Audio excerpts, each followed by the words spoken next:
అభిరామ్కి video చూపించి పల్లవి బండారాన్ని బయటపెట్టిన కోటిలింగం. అసలు ఇదంతా ఎలా జరగబోతుంది? కోటిలింగమే పల్లవి బండారాన్ని బయటపెట్టబోతున్నాడా అనేది ఈ వీడియోలో తెలుసుకుందాం. రాజేంద్ర ప్రసాద్ స్పృహలోకి వస్తే తన బండారం బయటపడుతుందని భయపడిపోతూ ఉంటుంది పల్లవి. అయితే నాన్న స్పృహలోకి వస్తే నిజాలు బయటపడతాయని అక్షయ్ అన్న మాటలు, నాన్నని ఎవరు తోసేశారో తెలిస్తే వాళ్ళని చంపేస్తాను అని కోపంతో రగిలిపోతున్న కమల్ మాటలు అన్నీ గుర్తుకు తెచ్చుకొని టెన్షన్ పడుతూ ఎలాగైనా రాజేంద్ర ప్రసాద్ని హాస్పిటల్లో చంపేయాలని నర్సు వేషం అయితే వేసుకుంటుంది పల్లవి. ఇక నర్సు వేషంలో హాస్పిటల్కి వచ్చి కానిస్టేబుల్ నిద్రపోతున్న పార్వతి ప్రణతిని చూసి ఇక వాళ్ళందరూ కూడా నిద్రపోతున్నారని తనైతే రాజేంద్ర ప్రసాద్ దగ్గరికి అయితే వెళ్తుంది. వెళ్ళిన తర్వాత ఇక రాజేంద్ర ప్రసాద్ని చూసి, నువ్వు బ్రతికుంటే నా ఫోటోకి దండ వేస్తారు, అందుకని నేను చంపేస్తాను అని రాజేంద్ర ప్రసాద్కు పెట్టిన ఆక్సిజన్ మాస్క్ని తీసేస్తుంది పల్లవి. ఇక ఆక్సిజన్ మాస్క్ తీసేసి ఇక ఇంజెక్షన్ అయితే చేస్తూ ఉంటుంది. ఈ ఇంజెక్షన్తో 2 నిమిషాల్లో నువ్వు పైకి పోతావు అంటూ ఇంజెక్షన్ చెయ్యబోతూ ఉండగా అక్కడికైతే అవని వస్తుంది. ఇక అవని వచ్చి, ఎవరు నువ్వు, ఏం చేస్తున్నావో అని అడుగుతూ ఉంటుంది. ఒక్కసారి అవని రావడంతో షాక్ అయిపోతూ ఉంటుంది పల్లవి. తన గురించి నిజం బయటపడిపోతుందేమని భయంతో వణికిపోతూ ఉంటుంది. ఇంతలో అవని అయితే రాజేంద్ర ప్రసాద్కి ఆక్సిజన్ మాస్క్ తీసి ఉండడం, అతను ఊపిరి పీల్చుకోలేకపోవడం ఇదంతా చూసి షాక్ అయిపోతూ, ఆక్సిజన్ మాస్క్ ఎవరు తీశారు, అసలు ఎవరు నువ్వు, ఏం చేస్తున్నావు, ఇంజెక్షన్ ఎందుకు చేస్తున్నావు అని అడుగుతూ ఉంటుంది అవని. అప్పుడే ఇక అవనికి ముందుకి తిరగబోతూ ఇక అవనిని పక్కకి నెట్టేసి ఆ ఇంజెక్షన్ని అక్కడే వదిలేసి పారిపోతుంది పల్లవి. పట్టుకోండి అని గట్టిగా అరవడంతో కానిస్టేబుల్ పార్వతి అలాగే ప్రణతి అందరూ కూడా వస్తారు. అప్పుడే ఇక లోపలికి వచ్చి ఏం జరిగింది అని అడుగుతూ ఉంటుంది పార్వతి. మావయ్య గారికి ముఖానికి ఉన్న మాస్క్ తీసేసి ఎవరో మావయ్య గారికి ఇంజెక్షన్ చెయ్యాలని ఈ ఇంజెక్షన్ని తీసుకొచ్చారు అని అంటూ అవని అయితే చెప్తుంది. అప్పుడు ఇక ఆ మాట విని ఒక్కసారి అందరూ కూడా షాక్ అయిపోతూ ఉంటారు. వెంటనే ఈ విషయాన్ని నేను అభిరామ్ గారికి చెప్పాలి అని అంటూ వెంటనే అభిరామ్కి అయితే ఫోన్ చేస్తుంది అవని.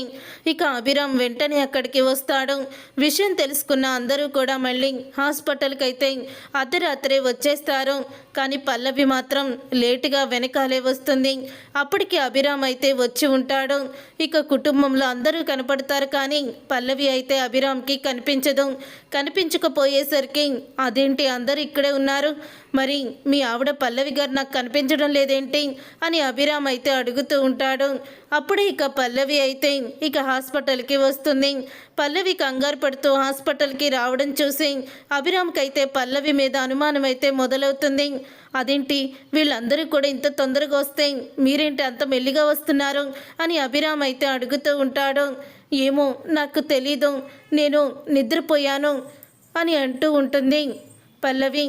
మరి నిద్రపోతే ఇక్కడ జరిగింది ఎలా తెలిసింది మీకు అని అనగానే, అంటే ఇంట్లో ఎవ్వరూ లేరు, మళ్ళీ అందరూ హాస్పిటల్కి ఒకేసారి ఎందుకు వెళ్ళారు, అక్కడ మావయ్య గారికి ఏం జరిగిందో అని భయంతో నేను వచ్చేసాను అని పల్లవి అయితే చెప్తూ ఉంటుంది. అప్పుడు ఇక కోటిలింగాన్ని అయితే చూస్తూ ఉంటాడు అభిరామ్. కోటిలింగాన్ని చూసి అంటూ ఉంటాడు, ఇతను ఎవరు అక్షయ్, ఇతన్ని నేను ఎప్పుడు చూడలేదే అని అడుగుతూ ఉంటాడు కోటిలింగాన్ని. అప్పుడు ఇక కోటిలింగం అయితే, నేను ఇక్కడ వాడిని కాదండి, మాది భీమవరం, నేను వీళ్ళ దగ్గరే ఉంటున్నాను అని అంటూ ఉంటాడు. అప్పుడు ఇక అక్షయ్ అయితే, అవునరా, మేము భీమవరం వెళ్ళినప్పుడు ఇతను పరిచయం అయ్యాడు, ఆరాధ్య అంటే ఇతనికి చాలా ఇష్టం, ఇక్కడే ఉండి ఆరాధ్యని చూసుకుంటున్నాడు, మాలో ఒకడిగా కలిసిపోయాడు, ఎక్కువగా యూట్యూబ్ చేస్తూ షార్ట్స్ పెడుతూ ఉంటాడు, ప్రతిదీ కూడా తీసి ఇక సోషల్ మీడియాలో పెట్టడం ఇతనికి బాగా అలవాటు అని అంటూ ఉంటే అప్పుడే ఇక అభిరామ్కి అయితే ఇక కోటిలింగం ఆ రోజు వీడియో తీశాడో లేదా అని అడగాలని అనుకుంటూ ఉండగా ఇంతలో అవని అయితే, ఎవరో నర్సుగా వచ్చింది అభిరామ్ గారు, అసలు ఎవరో తెలియడం లేదు అని అంటూ ఉంటుంది. అప్పుడే ఇంకా అక్కడే ఉన్న పల్లవి అయితే, నువ్వే వచ్చి ఆక్సిజన్ మాస్క్ తీసేసి మావయ్య గారిని చంపాలనుకుని ఉంటావు, అంటే అందరికీ నీ మీద అనుమానం ఉంది కదా, మళ్ళీ ఇలా క్రియేట్ చేద్దామని అనుకోనుంటావు. మావయ్య గారు స్పృహలోకి వస్తే ఎక్కడ నీ పేరు చెప్తారో అని నువ్వే కావాలని ఇదంతా చేసి నాటకం ఆడుతున్నావా అని పల్లవి అయితే అంటూ ఉంటుంది. అప్పుడే ఇక అభిరామ్ అయితే ఆపండి, ఎక్కడ లేని అనుమానాలు మీకే వస్తాయా అని అడుగుతూ ఉంటాడు.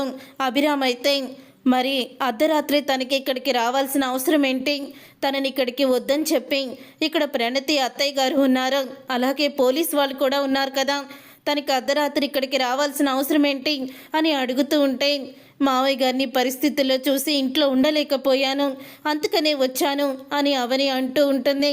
ఆపవే నీ నంగనాచి వేషాలు మా దగ్గర చెప్పొద్దు అని భానుమతి కూడా తిడుతూ ఉంటుంది.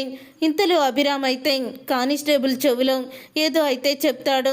దాంతో ఇక కానిస్టేబుల్ అయితే సరే సార్ అని ఒక 5 నిమిషాల తర్వాత వస్తాడు. ఇదిగోండి సార్ మీరు అడిగింది అని అంటూ ఉండగా, చూడండి అందరూ కూడా కళ్ళు విప్పి చూడండి, నర్సు వేషంలో వచ్చింది ఆవిడ, ఒక్కసారి కనిపిస్తుందా లోపలికి వచ్చేటప్పుడు తను, అలాగే తరువాత అవని వచ్చింది, అవని ఇక్కడ ఉండంగానే ఆ నర్సు పారిపోయింది అని సీసీటీవీ ఫుటేజ్లో అయితే చూపిస్తాడు. అది చూసి ఒక్కసారి అందరూ కూడా షాక్ అయిపోతూ ఉంటారు. ఇప్పుడు మాట్లాడండి పల్లవి గారు, పెద్ద ఆవిడ మీరు కూడా ఇప్పుడే మాట్లాడండి అని అంటూ ఉంటాడు. అభిరామ్ అయితే మనసుకు తోచింది మాట్లాడడం కాదు, ఎదుటి వ్యక్తి మీద మనం ఒక మాట అనేటప్పుడు అది నిజమో కాదో తెలుసుకోవాలి అని చెప్తూ ఉంటాడు. ఇంతలో కోటిలింగం నీతో మాట్లాడాలి పక్కకి రా అని అంటూ పక్కకి తీసుకువెళ్తాడు. అప్పుడే చెప్పండి సార్ అని అంటూ ఉంటాడు కోటిలింగం. ఏం లేదు, ఆ రోజు పార్టీ రోజు నీకు సోషల్ మీడియాలో వీడియోలు పెడతాం అలవాటు కదా, ఆ రోజు కూడా నువ్వు వీడియోలు తీసుకున్నావా అని అడుగుతూ ఉంటాడు. అభిరామ్ అయితే తీసుకున్నాను సార్ అని కోటిలింగం అయితే చూపిస్తాడు. ఇదిగోండి సార్, ఆ రోజు ముందు దాకా కూడా నేను వీడియోలు తీస్తూనే ఉన్నాను, పార్టీకి ఒక అమ్మాయి వచ్చింది, ఆ అమ్మాయితో ఎక్కువగా చనువుగా ఉంటూ కూడా తీసుకున్నాను, ఆరాధ్య కూడా నా పక్కనే ఉంది అని వీడియోలన్నీ కూడా చూపిస్తాడు. ఇక వీడియోలన్నీ కూడా పరీక్షగా చూస్తూ ఉంటాడు. అభిరామ్ అయితే అలా పరీక్షగా చూస్తూ ఉన్నప్పుడే అభిరామ్కి ఇక నిజమైతే తెలిసిపోతుంది. అప్పుడే ఇక అభిరామ్ అయితే వెంటనే వెళ్తాడు అందరి దగ్గరికి. మీ అందరూ అనుకున్నట్టు అసలు దీనికి అవని గారికి ఎటువంటి సంబంధం లేదు, రాజేంద్ర ప్రసాద్ గారిని ఎవరో పైనుంచి తోసేశారు, ఖచ్చితంగా ఎవరో చంపాలని చూశారని అన్నాను కదా, అదే నిజం, రాజేంద్ర ప్రసాద్ గారిని పైనుంచి తోసేసింది ఎవరో కాదు ఈ పల్లవియే, అలాగే నర్సు వేషంలో వచ్చి ఆయన్ని చంపాలని చూసింది కూడా ఈ పల్లవియే అంటూ నిజాన్ని బయట పెడతాడు. అప్పుడే ఇక నిజం తెలుసుకొని అందరూ కూడా షాక్ అయిపోతూ ఉంటారు. నేను మావయ్య గారిని పైనుంచి తోసేయడం ఏంటి, ఏం మాట్లాడుతున్నారు మీరు, అవని నా మీద నింద వేయమని చెప్పిందా అని అడుగుతూ ఉంటే అవని గారు ఏమీ చెప్పలేదు, సాక్ష్యాలతో నేనే బయట పెడతాను అని ఇక కోటిలింగంగా ఉన్న ఫోన్లో ఉన్న వీడియోని అందరి ముందు బయట పెడతాడు అభిరామ్. ఇక ఆ వీడియోని చూసి షాక్ అయిపోతూ ఉంటారు అందరూ కూడా. ఇక షాక్ అయిపోతూ ఇప్పుడు తెలిసొచ్చిందా మీకు ఎవరు తోసేస్తే రాజేంద్ర ప్రసాద్ గారి పరిస్థితిలో ఉన్నారో అని అంటూ ఉంటాడు. మా నాన్ననే తోసేసి చంపాలని చూస్తావా అని ఇక కమల్ అయితే పల్లవి పీక పట్టుకుంటాడు.